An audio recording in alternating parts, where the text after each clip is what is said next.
Bonjour à tous. Donc dans cette petite vidéo, je vais essayer de vous réexpliquer les valeurs du présent de l'indicatif. Donc nous allons voir trois valeurs du présent. Première valeur. Exemple. Aujourd'hui, nous partons en vacances. Il est 7 heures. Quels sont les verbes que j'utilise? Partons. Et puis est. Donc deux verbes au présent. Quelle est la valeur de ce présent? C'est-à-dire, pourquoi dans cette phrase, j'ai employé du présent? À quoi sert mon présent? Alors, dans cette phrase, on a une indication de temps, une indication temporelle, aujourd'hui. Ça veut dire que c'est là, en ce moment. Ensuite, nous partons. C'est là, au moment où je le dis. En vacances, il est 7 heures. C'est une indication temporelle à nouveau. Là, maintenant, tout de suite, il est 7 heures. Et ça se passe au moment où je le dis. D'accord? Donc, c'est un présent qui a lieu en même temps que je le dis. La phrase suivante. Maman, Arthur m'embête. Ça, vous vous rendez bien compte que c'est quelqu'un qui parle. Hein? Le verbe m'embête est au présent. Donc, à nouveau, dans cette phrase-là, qui est une phrase de discours, vous avez un présent qu'on emploie là, maintenant, tout de suite, en même temps qu'on parle, en même temps qu'on fait l'action. Ce présent que l'on emploie dans les discours, quand on parle, au moment où on parle, ou que l'on emploie quand le fait se déroule au même moment, c'est ce qu'on va appeler un présent d'énonciation, on est en train de parler, ou un présent d'actualité, hein, puisque ça se passe au moment des faits, à ce moment-là précisément. Les deux termes s'emploient. Donc on va dire que c'est un présent d'énonciation ou, on peut dire les deux, d'actualité. D'accord? Donc ça, c'est mon premier type de présent. Le présent d'énonciation ou le présent d'actualité. C'est un présent qu'on va trouver essentiellement dans les discours, quand on parle au présent, ou quand on énonce des faits qui sont en train de se passer là en ce moment. Aujourd'hui, il est 7 heures, c'est quelque chose de précis. C'est donc le présent d'énonciation et d'actualité, au moment où l'on parle.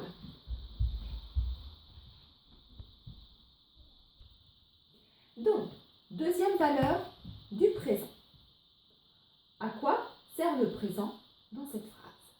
Soudain, je me sentis mal, j'eus envie de vomir. Je me lève et je sors de cours. On va repérer les verbes. Alors, soudain, je me sentis mal, senti. Mal, j'eus envie de vomir, eu envie de vomir. Je me lève et je sors de cours. Sors. Vous voyez qu'on a 4 verbes. Les deux premiers verbes, senti et eu, sont des verbes qui sont conjugués au passé simple. Attention, ces deux premiers verbes ne sont pas au présent. Ils sont au passé simple, parce qu'au présent, ça aurait donné sans et puis j'ai, c'est l'auxiliaire avoir. Donc, ici, c'est du passé simple et ici aussi. On est au passé simple. Par contre, je me lève et je sors, ce sont bien des verbes qui, eux, sont au présent. Donc, vous voyez, j'ai un récit qui commence au passé. Mon histoire est passée. Ça s'est passé il y a longtemps, c'est dans le passé. Soudain, je me sentis mal et j'ai envie de vomir. Et tout d'un coup, dans ce récit au passé, je vais écrire au présent. Je me lève et sors de cours. Pourquoi je vais faire ça? Pour rendre l'action plus vivante, pour donner du dynamisme à mon récit. C'est exactement ce que vous avez dans les récits de chevalerie. Quand vous avez Yvain qui combat Escalados le roux à La Fontaine, le texte commence au passé simple. Dès qu'ils s'aperçurent, ils se précipitèrent l'un contre l'autre et s'enchaînent au présent. Ils se frappent, ils tranchent les écus, les morceaux volent. On passe au présent pour dynamiser et rendre plus vivant et encore plus violent ce combat. Donc, ce présent qu'on va utiliser dans un récit au passé afin de rendre plus vivant le récit, c'est ce qu'on va appeler un présent de narration. Parce qu'on va narrer une histoire passée tout d'un coup au présent. D'accord? Donc, ce présent dans un récit au passé, c'est le présent de narration. D'accord? Donc, c'est un présent qu'on emploie au milieu du passé.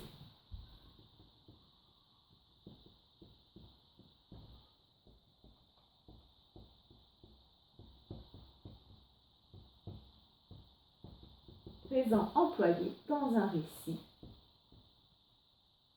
au passé. D'accord? C'est donc un présent de narration. Donc, troisième et dernière valeur que nous voyons pour l'instant. Le présent de. Alors, dans ces phrases, pareil, on va employer le présent. Pourquoi est-ce qu'on emploie le présent? À quoi il sert? Quelle est sa valeur? Le chien appartient à la famille des canidés. Quel est le verbe? Appartient. Qu'est-ce que c'est que cette phrase? Le chien appartient à la famille des canidés. C'est une phrase, un énoncé scientifique. D'accord? C'est quelque chose de vrai. Que le chien appartient à la famille des canidés. Si on regarde cette phrase et si on cite cette phrase 50 ans en arrière, le chien appartient à la famille des canidés, c'était vrai. Si on dit cette phrase dans un livre de sciences au 19e siècle, le chien appartient à la famille des canidés, c'était vrai aussi. Et cette phrase, si on la dit dans 100 ans, dans 1000 ans, le chien appartient à la famille des canidés, eh bien ce sera toujours vrai. Donc, cet énoncé scientifique est quelque chose qui est vrai. C'était vrai hier, c'est vrai aujourd'hui et ce sera vrai demain. C'était vrai il y a 100 ans, c'est vrai aujourd'hui et ce sera vrai encore dans 100 ans. D'accord? Donc, ici, on emploie le présent pour signaler que ce que l'on dit est toujours vrai, peu importe l'époque, l'année, le siècle auquel on a dit cette phrase. Phrase suivante. L'eau bout à 100 degrés Celsius. Le verbe bout. Évidemment, à nouveau, cette phrase est un énoncé scientifique. L'eau, elle bout toujours à 100 degrés Celsius. Elle bouillait à 100 degrés Celsius à l'époque de Marie Curie, au XVIe siècle, au XVIIe siècle, même au Moyen-Âge, elle bouillait à 100 degrés. Et dans le futur, dans 100 ans, dans 200 ans, l'eau bourra toujours à 100 degrés. D'accord? C'est un fait vrai, scientifique, qui était vrai hier et qui sera vrai demain. L'hirondelle ne fait pas le printemps. Le verbe, c'est fait. Qu'est-ce que c'est que cette phrase? C'est un proverbe, c'est un dicton.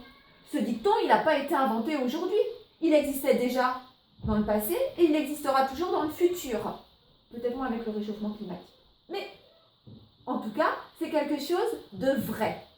D'accord? Qui existe, peu importe l'époque à laquelle on dit cette phrase. Peu importe l'année, le siècle auquel on dit cette phrase. Même chose pour cet énoncé scientifique et celui-ci. Ce présent que l'on emploie dans des énoncés scientifiques, dans des proverbes, où les faits sont vrais hier, aujourd'hui, demain, dans le passé, dans le présent, dans le futur, c'est un présent qu'on va appeler un présent de vérité générale. Parce que les faits qu'on énonce sont vrais de manière générale à toutes les époques, passées, présentes et futures. Donc c'est un présent de vérité générale.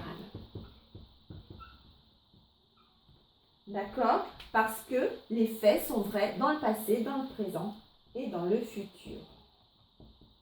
Fait, vrai, passé, présent, futur. D'accord? Voilà.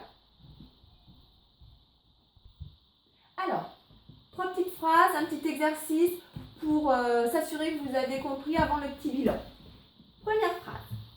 Le chasseur approcha de la forêt, Le chasseur approcha de la forêt, appela ses chiens en vain. Il n'entend aucun bruit. Je repère les verbes. Approcha, appela, entend. On voit tout de suite que les 2 premiers verbes, approcha, appela, sont des verbes au passé. Passé simple en l'occurrence.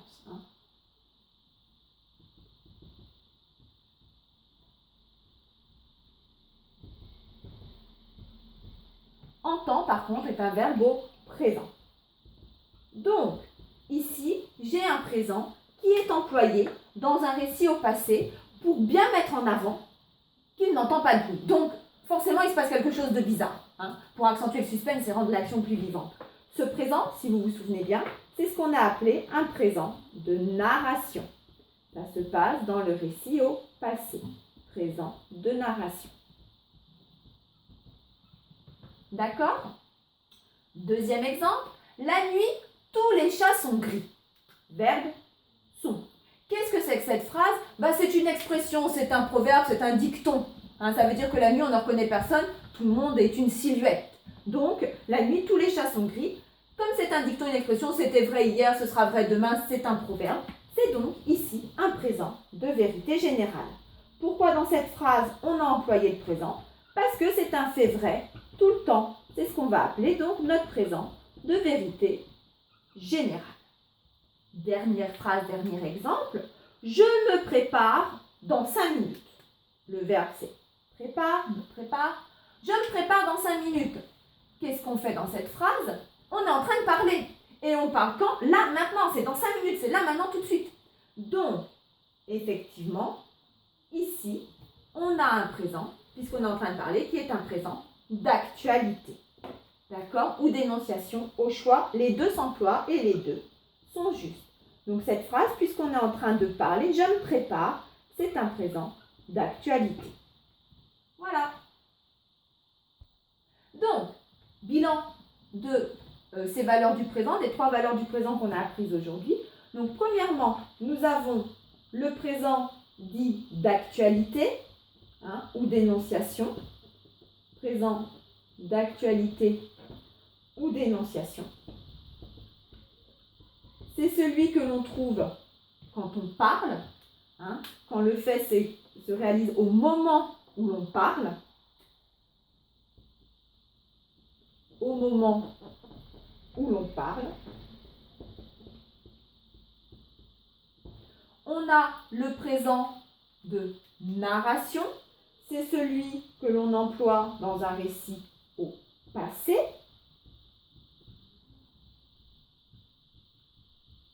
Pour rendre l'action plus vivante. D'accord?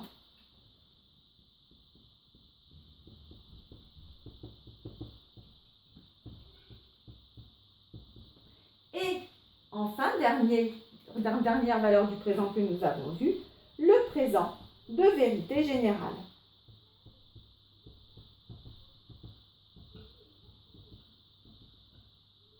C'est le présent des énoncés scientifiques, des dictons, des proverbes. C'est ce qui est vrai tout le temps.